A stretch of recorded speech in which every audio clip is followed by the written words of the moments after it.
आदर्श शिक्षण संस्थान के यूट्यूब चैनल के आदर्श शिक्षण का यूट्यूब चैनल के में सभी भाई बहनों का स्वागत अभिनंदन।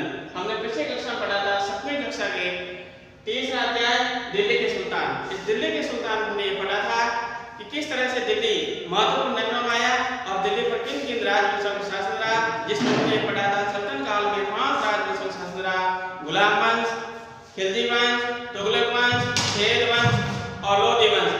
ये जो संपूर्ण जानकारी हमने पढ़ी थी, इसकी जानकारी हमें कहाँ से मिली, उसके इतिहास के जानने क्या क्या स्रोत थे, उनके बारे में आज इस क्लास में पढ़ेंगे। तो इस सल्तनत काल का इतिहास जानने के लिए हमें जो स्रोत मिले वो स्रोत है अभिलेख, सिक्के, स्थापत्य और साहित्य। इनके द्वारा हमें जानकारी मिली है। तो अभिलेख किसे कहते हैं?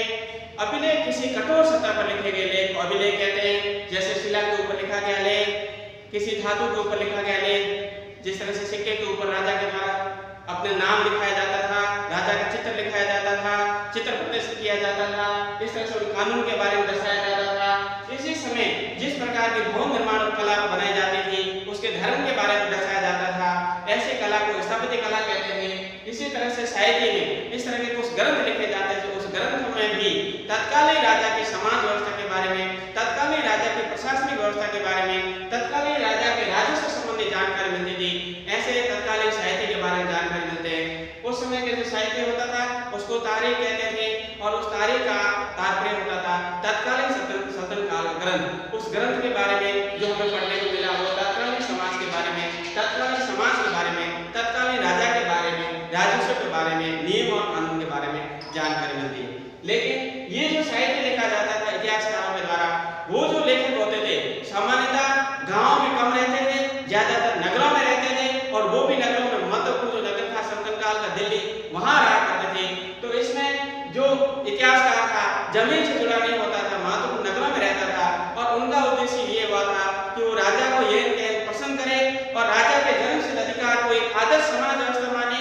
इस तरह से लिंग भेद आदर्श समाज व्यवस्था को एक आदर्श माने, लिंग भेद समाज व्यवस्था को आदर्श माने, जन्मसिद्ध अधिकार समाज व्यवस्था को आदर्श माने। ऐसा इतिहासकारों ने लिखा था। यानी वो राजाओं को पसंद करे और राजा किसी तरह से सम्मानित करे, उसको पुरस्कार दे, ऐसा सम्मानित होता था। ये साहित्यकारों के द्वारा एक मुख्य बात पढ़ने को आई, मुख्य बात समझने को आई।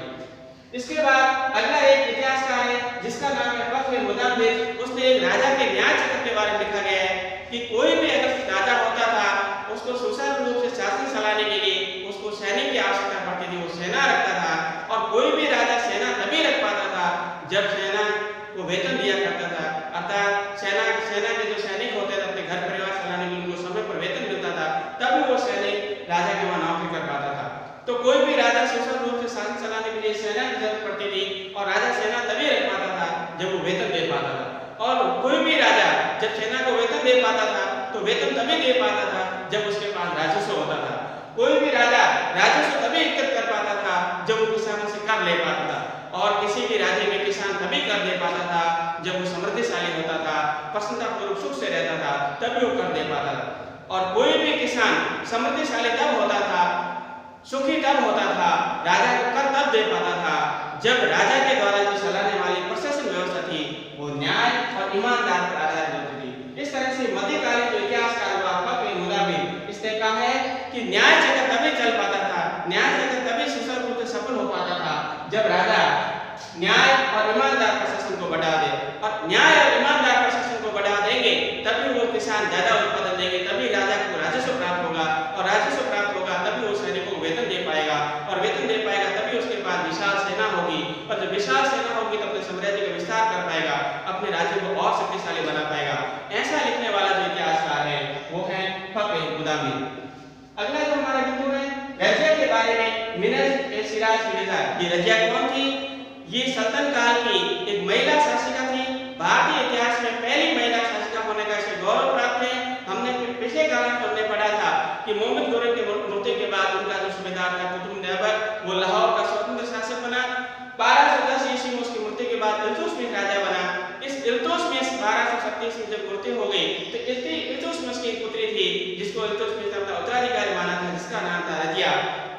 ये रजिया इल्तुतमिश के मरने के बाद जब शासिका बनी, जब पहली बार ये शासिका बनी तो उससे पहले सामंतों की स्वीकार नहीं था तो उसके बाद उन्होंने उसके भाई को शासक बना दिया था।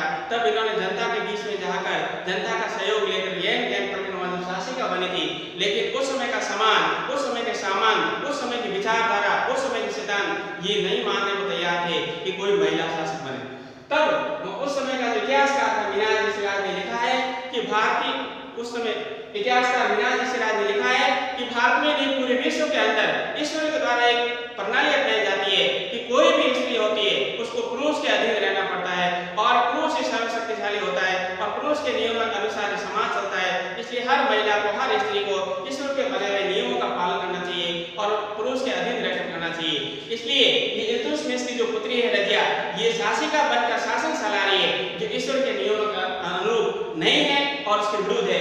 ऐसा मानने वाला इतिहासकार था जिसका नाम था मीनाज जयसिराज। उसने लिखा है ईश्वर ने जो आदर्श समाज व्यवस्था बताई है उसके अनुसार स्त्रियों को पुरुषों के अधीन होना चाहिए और रानी का शासन, या रानी से तात्पर्य रजिया से है जो इल्तुतमिश की पुत्री थी, और रानी का शासन इस व्यवस्था के विरुद्ध जाता है, अर्थात रजिया को ऐसा शासन व्यवस्था नहीं चलाना चाहिए, उनको घर की चार दीवार बनना चाहिए। और इसी वजह से इस इतिहासकार के विचार से ही मेल खाता थे सामंतों के विचार। इसीलिए सामंतों ने 1240 ईस्वी में रजिया और उसके पति की हत्या कर दी और उसके बाद अन्य शासकों पर, अन्य पुरुष शासकों ने ही यहाँ पर शासन चलाया और फिर स्वतंत्र काल में किसी महिला को शासक बनने का अधिकार नहीं दिया गया। इस तरह से हमने आज पढ़ा दिल्ली स्वतंत्र काल के जानकारी मिलने के स्रोत, उसके बाद में न्याय सत्र, उसके बाद रजिया के बारे में इतिहासकारों के विचार। इसके बाद अगला टॉपिक हम अगले कालांश पढ़ेंगे। तब तक इसी कालांश को विराम देते हैं। धन्यवाद।